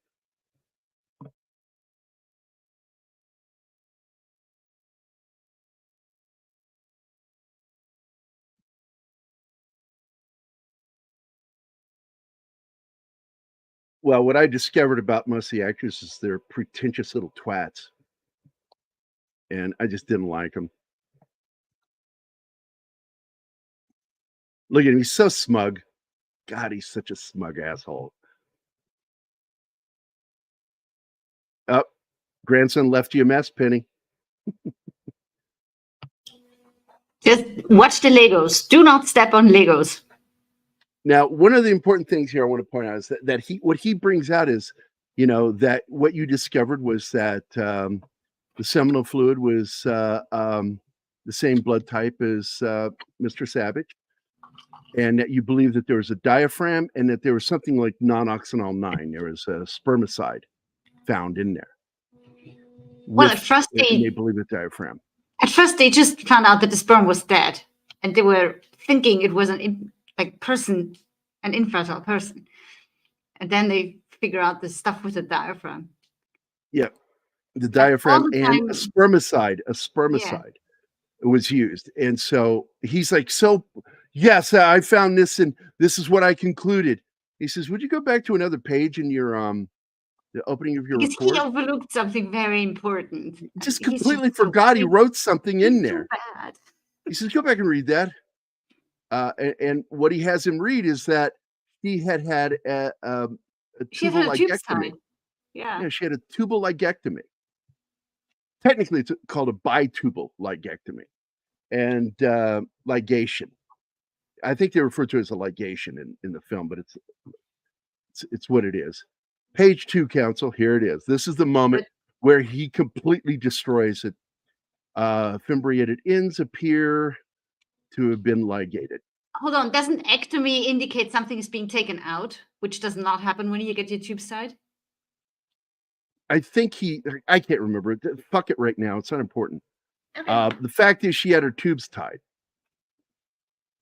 Who performs this procedure 6.5 years ago? So why would she need a diaphragm She wouldn't. and a spermicide? And him overseeing this, it's just bad. Yeah, ligation.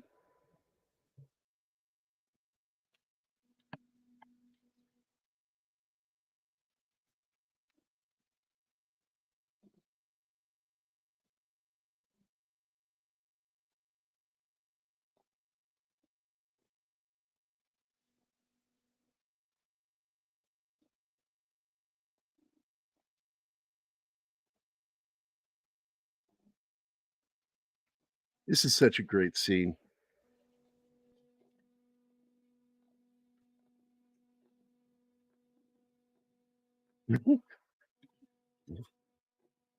Hey, with Wildman Beyond here, and I don't think I've seen that name before.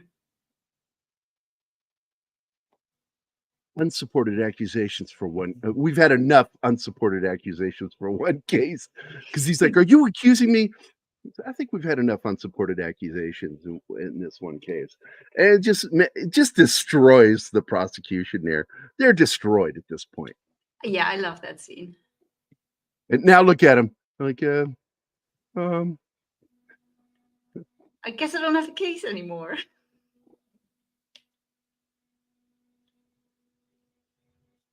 with Mr. Malto. Yeah, Mr. Malto lost your evidence. And by the way, the young actor in the background is the one I've talked about. He was best known for his role in the TV series, the White House TV series. I forget the name of it. The Left Wing. West Wing. The West Wing. The guy on the far left there. He's a very good actor. I miss him too. Raul Julia was an amazing actor.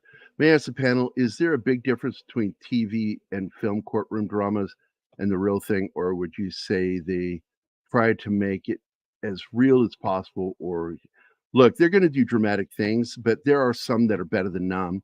Others, my problem with many courtroom dramas, even written by seasoned legal professionals, they do things within the case that you don't do in real life.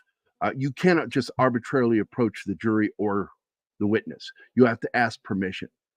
May I approach the witness? They take do shortcuts. things. And they Yeah. have to. And that's what they for do. TV. Because for dramatic purposes, they do it.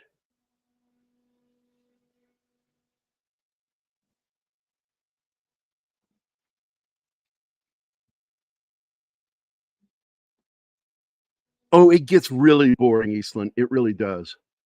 But I love the way they did this because they brought in some realism. It's believable. That's the most important thing. Is it's believable. It's not real. It's believable. And I love the judge in this case because the one thing that we kind of miss here is that Sandy kept bringing up this B file. That at some point that they might have to bring up this B file. And that was a very subtle threat to Judge Little. But you have to ask yourself, and this is what Sandy tells to Savage later, after his ruling here. Do you think that that file is what changed? Because then he tells him the story behind that B file. Because Sandy knows the story.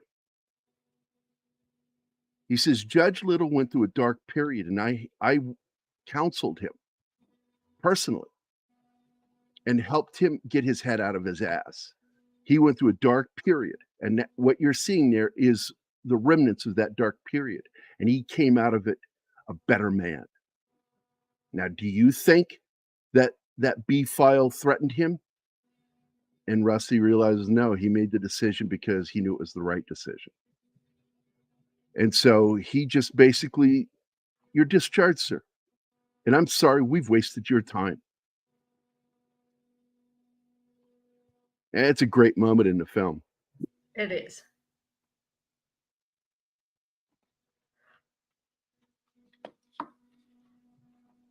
Oh my God, I couldn't watch that. I could not watch Baldwin's case. Oh, And she's just so relieved.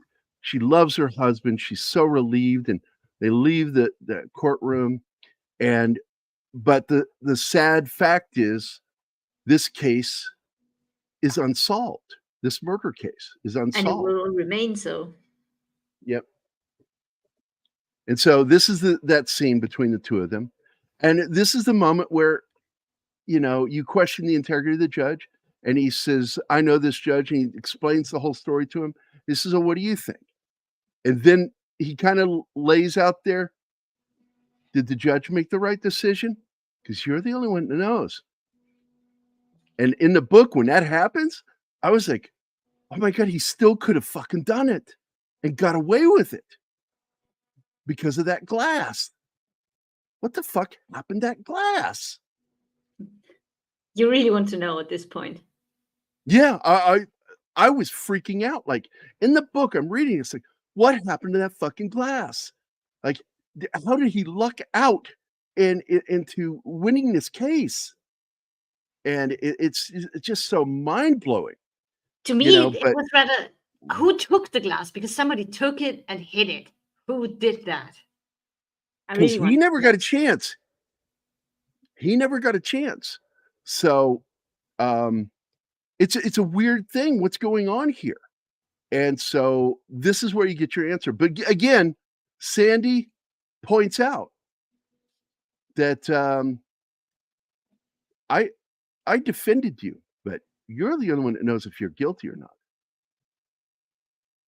Because I still think Sandy suspects him. And so he's out on the ferry, hanging out with Lip, heading back to the other side of the city, outside of the river. And there's the fucking glass. He says, Tommy Moto and those guys gave it to me and told me to take it to so-and-so, but that so-and-so wasn't there. And then when Tommy was supposed to take possession of it, he forgot where he put it. So I just sat it in my desk, waiting for someone to come claim it. Eventually, they're going to remember they gave it to me. And nobody fucking remembered. Very convenient. He never disposed of it. It's just been sitting in his desk waiting for somebody to claim it. Communication. And Tommy Moto's team. Yeah. So he gives the glass, gives it to Rusty. And Rusty looks at it and throws it in the fucking river. Which does make him look a little bit guilty to get rid of it. But he has to. He wants to be done with all this, and he thinks he is at this point. He thinks it's over. I love that line. He says, it says return to evidence, but I got nowhere to put it. I got nowhere to put it, so I put it in my desk. I love it. I love it. Figuring sooner or later somebody would ask me for it. Nobody did. It's not like he did anything crooked. He didn't steal it. No. He was still holding the evidence, waiting for somebody to claim it. The only thing he did was not tell anyone he had it when they were fretting over it. Yeah, one of the toughest moments here is he says, "Man, she was a bad seed. Someone was going to inevitably do it." And he's He right. says, he says, "And I wouldn't blame you if it was you." He says, "Oh man," and he shakes his head again. So he's saying to him, "I didn't do it." Oh man, and he feels bad because Lip kind of suspects he did it too. His best friend. I think they come to the conclusion it doesn't matter. She deserved it. It would have happened anyway. It doesn't matter who did it. It's done. And it's not a great Now loss. his kid's going to school. His wife's going to go do a job interview, for a job she's trying to get, because he may be out of a job now.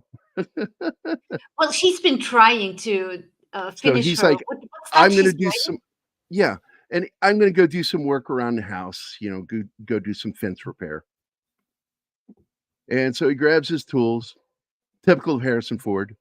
And she gets a little snarky that I live to see the day when he's finally Yeah. doing work around the house. So It's he all goes in happy there family again. and he gets one of his hammers out, and the hammer snaps at the handle. So he's got to go back into the house to get another hammer.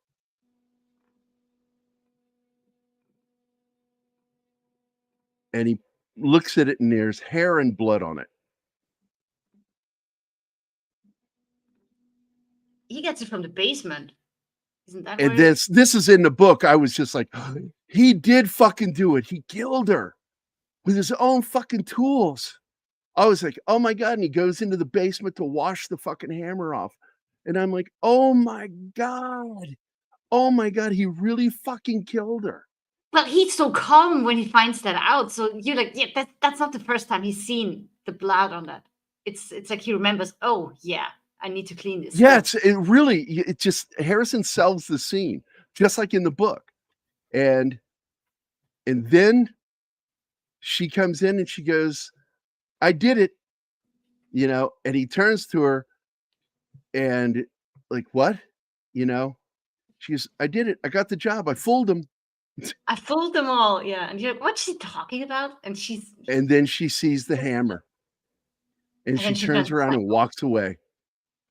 And he follows her into the kitchen and she sits down and she tells him how she murdered her and framed him for the crime by buying the same glasses that she had bought Paul Hamas as a home warming gift.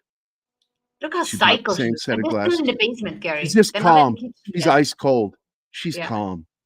And she says, and then one night after lovemaking, I collected our fluids into a syringe and kept them refrigerated or frozen. In a And then plastic thawed bag. them later Yeah. in a plastic bag. She's And planned it then all. I took one of his tools that he works with, and I went to that house and I ended my pain. I destroyed the woman who destroyed my life. And I got my life back. And I got my husband back. And he's just like, what? I mean, the fucked up thing is she never wanted it to go that far. It got out of hand. Yes. Well, she even says it, and it's just like it is in the book. She offers twice to go on the stand. And if she went on the stand, she would have absolutely confessed to the crime. She was ready to confess at any moment because she loves her husband. And she didn't want him to hurt like this. She just wanted him to know. She figured he would figure it out and stop it. But he was still so obsessed with her that he was blind to what had happened and didn't figure it out.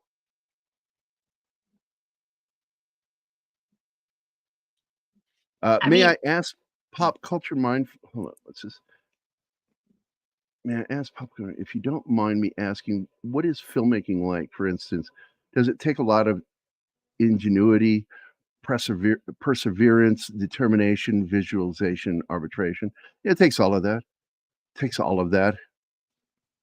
It's willingness to deal with other people that you may not like working with.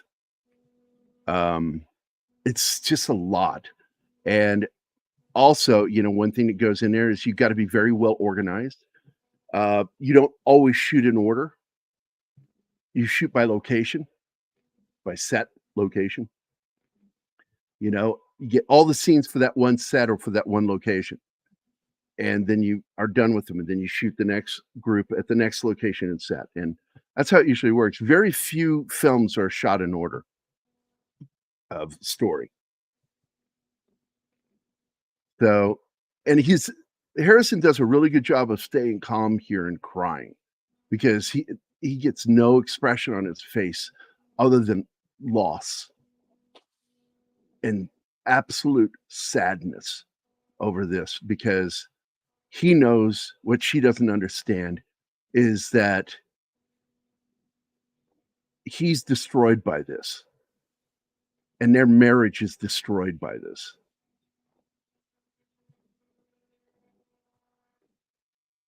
Oh, if you bounce out, Eastland, it was good seeing you again. Bye, Islin.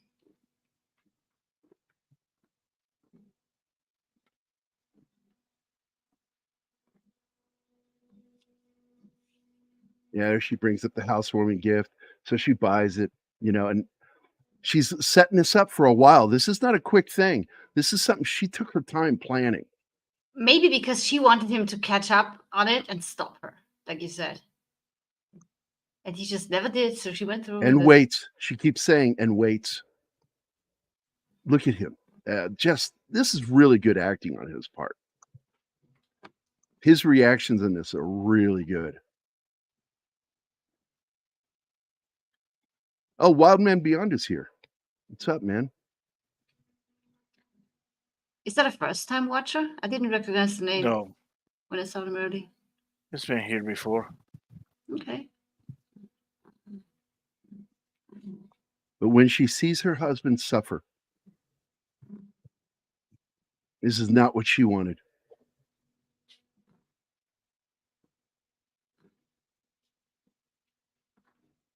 Saved? He's just like, what? And this is it right here. And I'll read this outro here. I am a prosecutor. I have spent my life in the assignment of blame. With all deliberation and intent, I reached for Caroline. I cannot pretend it was an accident. I reached for Caroline and set off that insane mix of rage and lunacy that led one human being to kill another. There was a crime. There was a victim. And there is punishment. Great ending.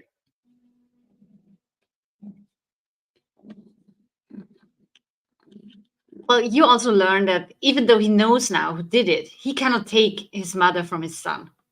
So he Yep. cannot blame her. And he's probably going to stay together with her for the kid and trying everything so the kid never finds out what the mom did. This secret's going to die with them. That's Yep. what he wants at this And point. that crime will go on unsolved for forever. It's eating at him because his job is to solve crimes. And this one, he just cannot because the price is too No. high. Not just a solved He's- crime. His is to delve out punishment. Yeah. That is his He blames primary function. himself. Yeah. And now he can't do his job Nope. because he has to protect her. And he's not going to allow her. I'm not going to have the mother of my son taken away from him. And so it goes against everything he stands for as a And that's why you prosecutor. can't keep working like that. Yep. I love this book and movie. I really It's hard do. though that in the end he blames himself for murder when all he did was cheat. And I understand that though, because Me if not too. for his actions, none of that would have happened. His actions started the ball rolling with everything. They made their decisions, mind you, but those decisions would have never had to have been made if he hadn't done what he did. And I consider that an amazing story, human story. It kind of reminds me of the Human Stain, and also Human Bondage, another one. Human Stain, Anthony Hopkins, and what's her name, Nicole Kidman. Good film. And then of Human Bondage is a horrifyingly tragic story of that kind of shit. People manipulating and using other people, a woman doing that to a man, Mm. all the way to the point where she's dying at the end, and she's still trying to do it. And he finds that he's still there for her, even as she's dying. Yeah. I don't know if that's a film we should do one time. Yeah. Human Bondage. I love that. I love every adaptation of that book is a good film.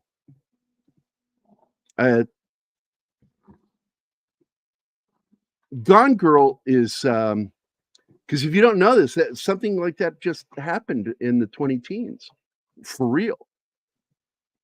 And I do believe the woman was inspired by Gone Girl that did it. And what a horrifying true story that was, let me tell you. Thank you for replying to my question. I bet you dread me asking you a question. Not at all. All the time. I always look forward to being asked questions. He's joking, Gary. I'm only joking. I'm sure you do enjoy it. It's absolutely. I like We being love your asked questions.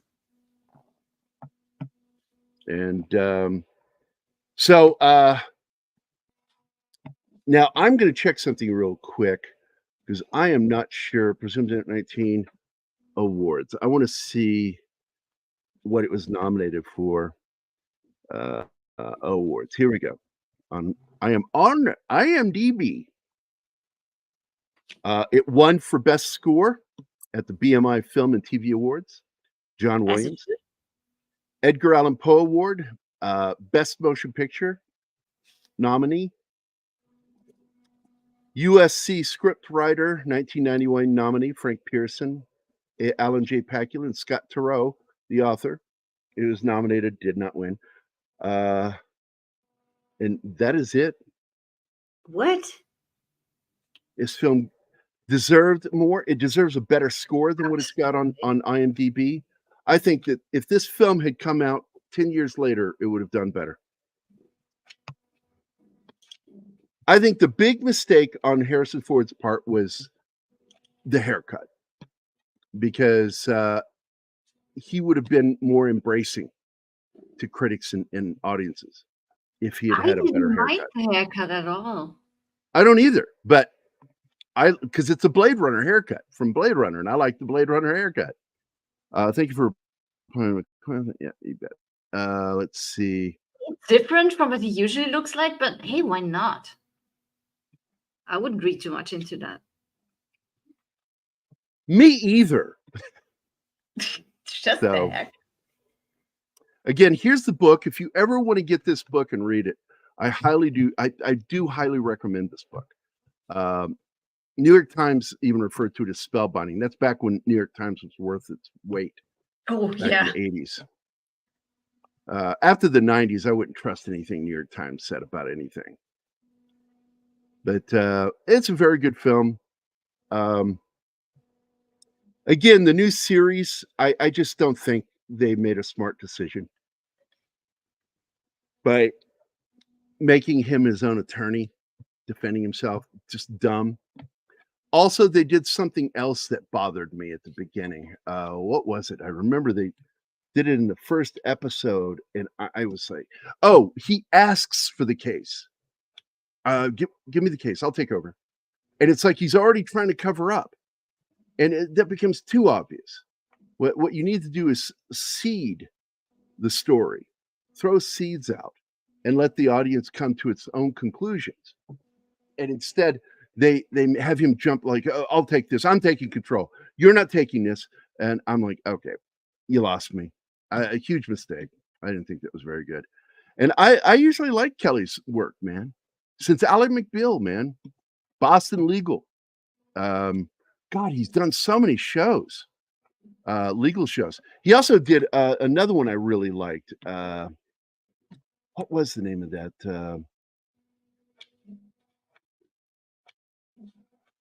Give me a second. I've got to find it. David E. Kelly did a great series on one of the cable companies tried to start its own channel, and the series was a hit. But because they went under, the business went under, the series didn't get continued. And it's based on Stephen King's story. Let's see if I can find it here.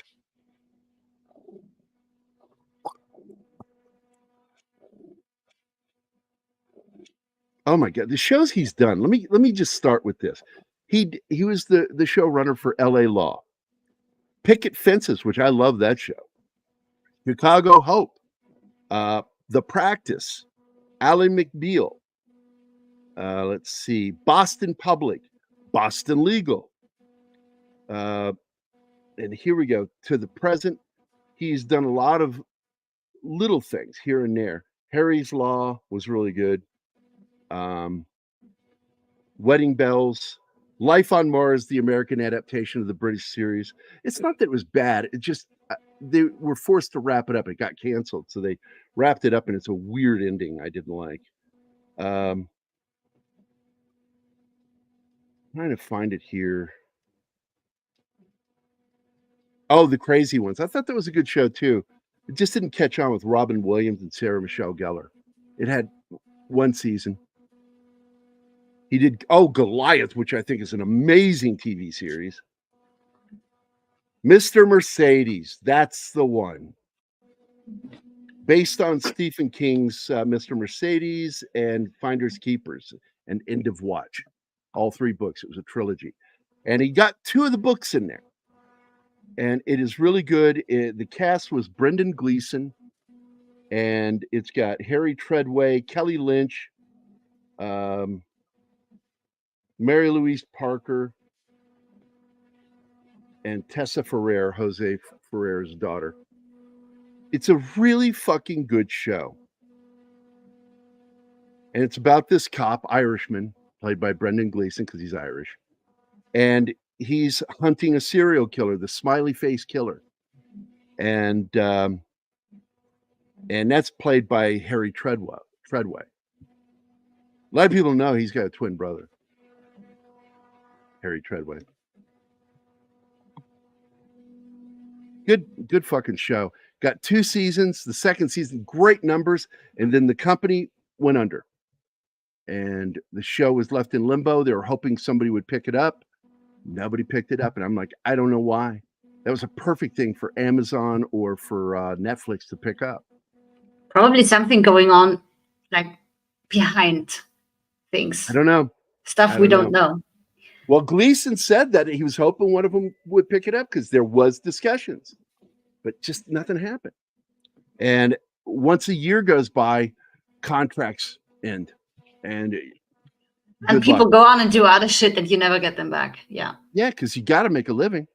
Mm-hmm. So, but it was a good show. If you've never seen it, David Kelly wrote show ran that one. It's called Mr. Mercedes, 2 seasons. Very good fucking show. And by the way, it has a direct connection with another series. What was that other Stephen King TV series? I've talked about it before. And it was really good. And it has a tie-in to Mr. Mercedes, even though it's done by a different studio.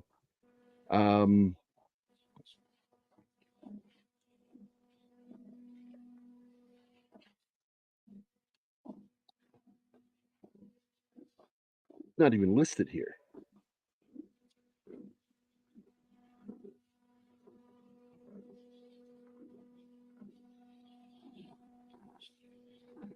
I'll put HBO maybe. Maybe that was help. There it is, The Outsider. The Outsider is a very good show. Only got 1 season, man. Oh, and man. It shares a character. The character of the detective with autism or Asperger's. And it's the same character that's in Mr. Mercedes. And they went totally 2 different directions with them because they didn't want people to confuse the Outsider's version with the version that's on Mr. Mercedes. And really, really good show. Outsiders should have gotten another season. One of the best parts of that show was Jason Bateman and Ben Mendelsohn. God damn, those guys rocked that show. Bye, Penny. We should do that show. It's only one season. We could do that show. Penny, you got to go. Bye, hon. Have a good Yeah. day. And Well- I need to go to. We're about to wrap anyway. Well, Oh, we need to go. Yeah. Time to end. So we're going to wrap this up here. I want to thank everybody for being here. Let's get to the private chat so I can read off the names of everybody who joined us today. Lee Anthony Davis, Penny, 10,000 Books and More, Jim Watari, Dragon Ruse, Snortopupus Cuber, Andy Morrow, FKHC 2005, aka Tim, Cam's Crash Courses, Eastland Burkholder, the Peter Vinkman fan site, Wildman Beyond, and of course the 100 plus people watching us on Twitter and on YouTube. Thank you so much for joining us today. I hope you enjoyed the show. If you want to make the list of names, just say hi in chat. Talk to us. Yeah. That's how you And make by the the way, if you enjoyed the discussion today, go see the movie if you haven't already seen it. This is an amazing film, Presumed Innocent, one of my favorite Harrison Ford films. So don't forget to hit that like button. Don't forget to subscribe and hit the notification button. Sometimes they screw people. Make sure that you're still getting notifications if you have clicked the notification previously, because Penny keeps not getting updates. And I know other people have told me the same thing too. And please leave us a comment down below after the show ends, because it helps with the algorithm. And I love reading everybody's thoughts after the show. If you've got something to say, please say it. I appreciate it. Thank you all for being here today. And I guess we're out of here. Have a great week.